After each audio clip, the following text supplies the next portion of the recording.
Mi personally sasa nishatoka kwa wazazi, niko kwangu, food na get, maziwa sinunui, na bado tunauza kama kikundi. Na opt in future kama tutafanya farming live alone hapa hivi, hapa tunafanya small scale, na think venye naweza expound nifanye kubwa kabisa. So God willing, cause unajua God ndiye anatupatia hiyo capability, na believe tuta achieve. Na ukiangalia hii environment venye iko sawa, na ukiangalia hata afya yangu, vitu zile mimi nakula zile nakuza.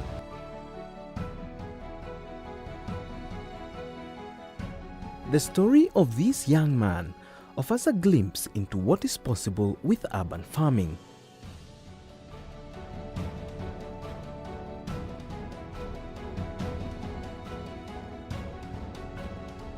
If more resources are allocated to support urban and peri-urban agriculture in Kenyan towns and cities, more people will make money, eat healthy, and more importantly, eradicate hunger. Globally, more people live in urban areas than in rural areas, with more than half of the world's population residing in cities by 2014.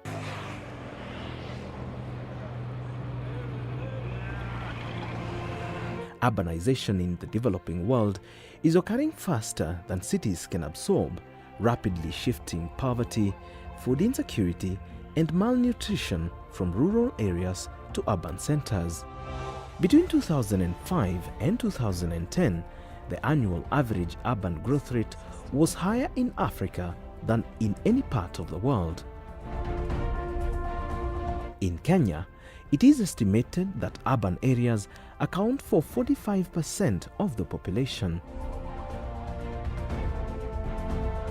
This rapid growth could be attributed to the rising rural-urban migration as more people relocate to urban areas in search of employment and other income-generating opportunities.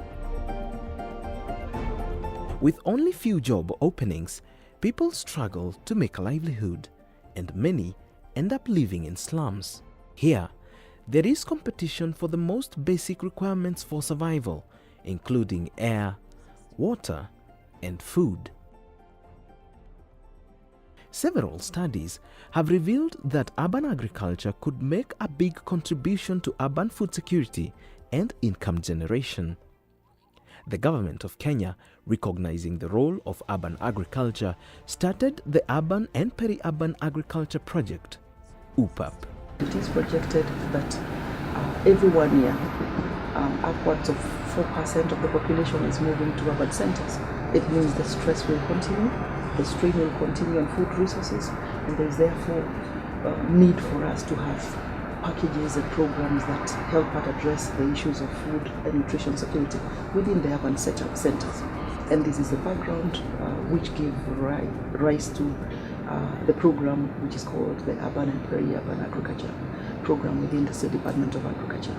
The aim of the project is to improve livelihoods for youth and women in Nairobi, Mombasa, and Kisumu, 3 of Kenya's largest cities. We know that most of the urban households are spending more than 60% of household budget on food, meaning that if these households are producing in their small way some vegetables or some eggs, it will reduce on their budget, on the household budget, and they will have more of the saving to put it in development or economic development of the households. Before the county government, there was a Nairobi City Council which was prohibiting doing agriculture in the urban area, in the city. So the first thing that we had to do is to do a policy that would allow urban agriculture to be practiced in the city.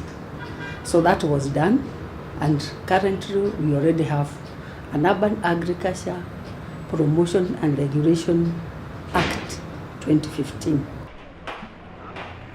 Through the UPAP project, different technologies are being promoted, including multi-story vegetable gardens or MSGs, greenhouse technology, drip irrigation, wastewater recycling for crop production, composting, aquaculture, value addition along different value chains, poultry and rabbit production.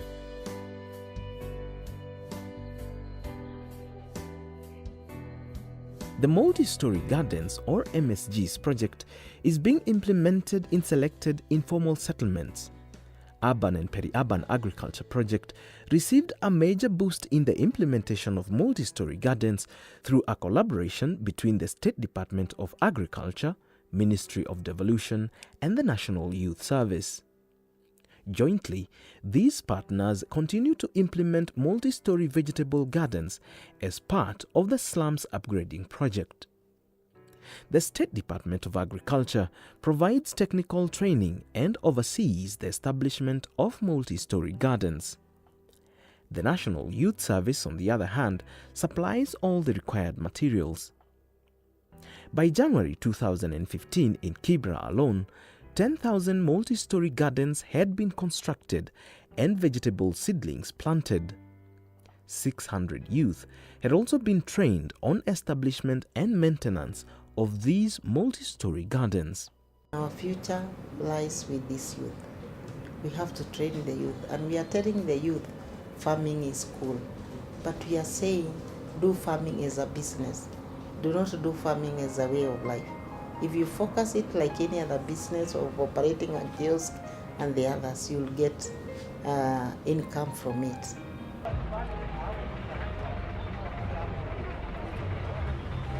Tulianza na kupanda ma plantation kwa multi stories. After that tukaendelea polepole, tukaanza kuleta poultry. After poultry tukaendelea polepole, tukaleta rabbits. After kuleta rabbits tukaamua kujiinvolve na mambo ya fisheries. So pia saizi tuko na tanks za fish, tunafanya urban farming ya kufuga mudfish.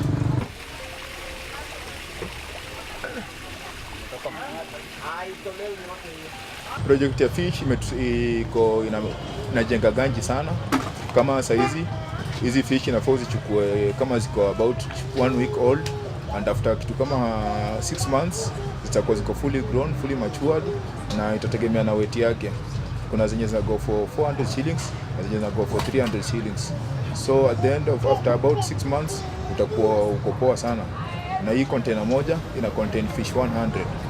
So kwa container moja unaona uko na ganji poa ukiuza zote. Alafu pia zigonjeki sana sana, as long as tunabadilisha maji daily hazitagonjeka. So far project ya fish inatupeleka poa sana. Upon successful implementation in Kibra, the MSG project was started in other informal settlements, including Mathare, Korogosho, Mukuru kwa Jenga, and Kiandutu in Thika. Implementation of MSG project in Mathare slums commenced in March 2015. So far, a total of 558 youth have undergone training on establishment of MSGs. Tumekuwa tukifanyia urban farming, na with that, with the kupartner na Ministry of Agriculture, wametuconnect mpaka na livestock wenye through UPAP, urban agriculture project fulani ilikuwa inaitwa UPAP.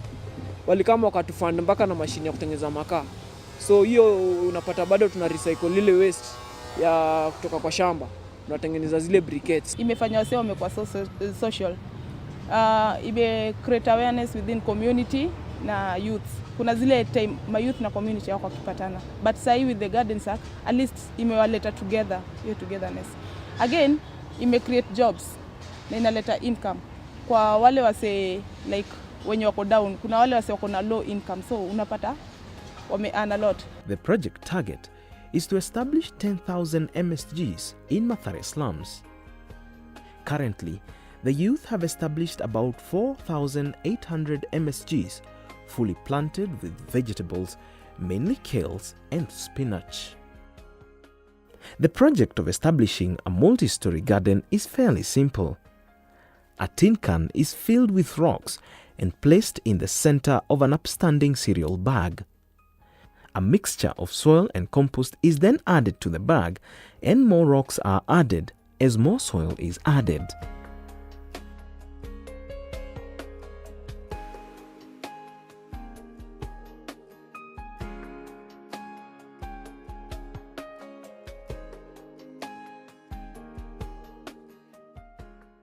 When the entire bag is filled with fertile soil, there is a shaft of rocks at the center that helps in movement of water during irrigation. Holes are then made on the bag and seedlings are planted.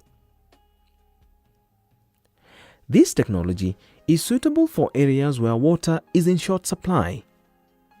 Each bag needs to be watered twice daily with about 5 liters of water, which can be household wastewater or spill-off water. The water is poured from the top at the center of the bag. The water drains through the stones down through to the end of the bag of soil, irrigating all the plants throughout the depth of the bag. The result is this.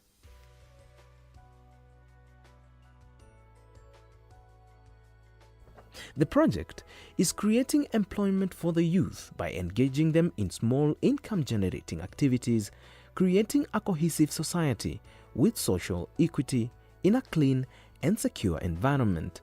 Tumemanage kureform like vijana wengi in the community na wengi wako into this job. Because tulipata this job, I need like resource ama funds from outside.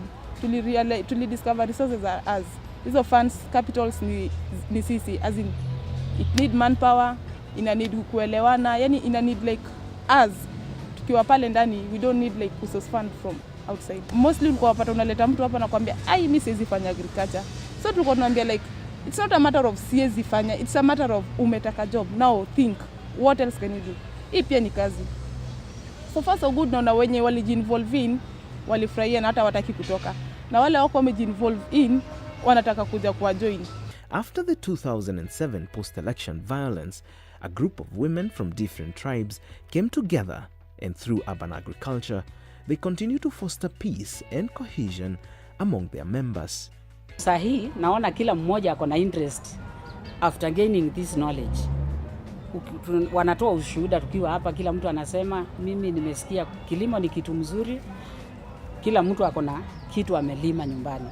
Na hapa tukaona tuendelee kwa sababu kazi naona iko mzuri, tumejua kunguza nyanya, tutaguza vitu zingine kama pilipili hoho tulikuwa nazo last season, na sasa tumepanda mara ya pili. Ndio hii sasa tunaendelea na imetushikanisha pamoja. Sababu vile tulikuwa tumefikiria mambo ya create peace na kukuja pamoja tupate unit, tunaona tuko different tribes. Tuko na Wakamba, tuko na Waluya, tuko na Wakisii, tuko na Teso, tuko na Wajaluo na Wakikuyu. Sisi wote tunafanya kazi pamoja, tume-uplift our standard of living. Saa hii tumeondoa njaa zaidi kwa sababu sasa unaona tukitoka mahali kama hapa sasa tukifanya kazi hinje tumepanda kitu kama spinach. Hapa tunasema ni pahali ya kugain pesa, hinje ni pahali ya kupata chakula yetu, tukienda nyumbani tunaenda kukula mboga bila kununua. Kwa hivyo tumefurahia, tumesikia vizuri katika Ministry of Agriculture wametu-uplift. Old Kibera Group saw an opportunity in value addition, baking different kinds of cakes and bread. After writing a proposal, the Urban and Peri-Urban Agriculture Project supported the group with baking equipment to boost their production. Ile mashine ndogo tulikuwa nayo, tulikuwa tunaunda kama ni queen cake 24 pieces per ton. So hiyo ni almost within around 30 minutes tunaunda 24 pieces. Lakini with this tunaunda 120 pieces within the 30 minutes. So ikakuwa time saver. Personally niko na knowledge ambayo sasa mimi ndio niko nayo. Hiyo ni kitu ambacho singepata kama tungepata, ni kwanza kama tungekuwa na the group. Kitu wa pili ni nilimanage kununua shamba last year, na nasema ni out of this ni kwa sababu ile pesa yenye napata ndani mimi mwenyewe nafanya kazi nyingine, lakini nikikuja hapa nikifanya kazi ile kitu napewa at the end of the month na save. So hiyo huwa siweki kama kwa mahitaji yangu, hiyo na save directly na imenipa loan ambayo nimenunua ndani shamba, nimelipa hata loan yenyewe nimemaliza. Ni miaka 2 tangu tupewe hii, more than 2 years by the year. So mimi mwenyewe nimebenefit Then kuna one member ambaye mtoto wake tumefunza na at the moment ako kwa kazi pale pengine. The UPA project has not been without challenges. Some of these include irregular water supply caused in part due to low capacity of storage tanks, lack of adequate working tools like wheelbarrows, poor road networks, among others. It then merits that the county governments give some due attention and recognition of the potential that urban and peri-urban agriculture would have in terms of driving their respective counties, and to also encourage that even as they look at apportioning resources in the respective counties, it will be useful for them to invest a little more and give a little more attention. And it is for this reason that we will be engaging with the counties to adopt or to get further input for the policy that is currently moving towards finalization.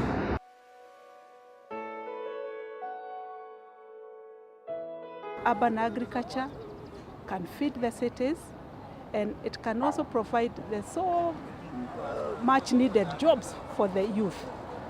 And we would call upon the support from the county so that we are able to target this youth and promote the feasibility of urban agriculture, both as a development agenda and also as a job opportunity for the unemployed. In the end, everyone needs and deserves an opportunity to better their lives and provide a decent, fulfilling life for their families. Hatukuwa sisi tukijua tunaweza fika pale tumefika. Agriculture personally may change life yangu. Mimi personally.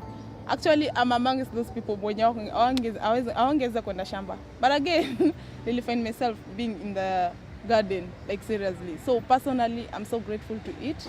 Na nikabaki like ili nimekuadmire the environment na nikabelieve in a one word saying like change start with me. So I'm the change I want to see in the community.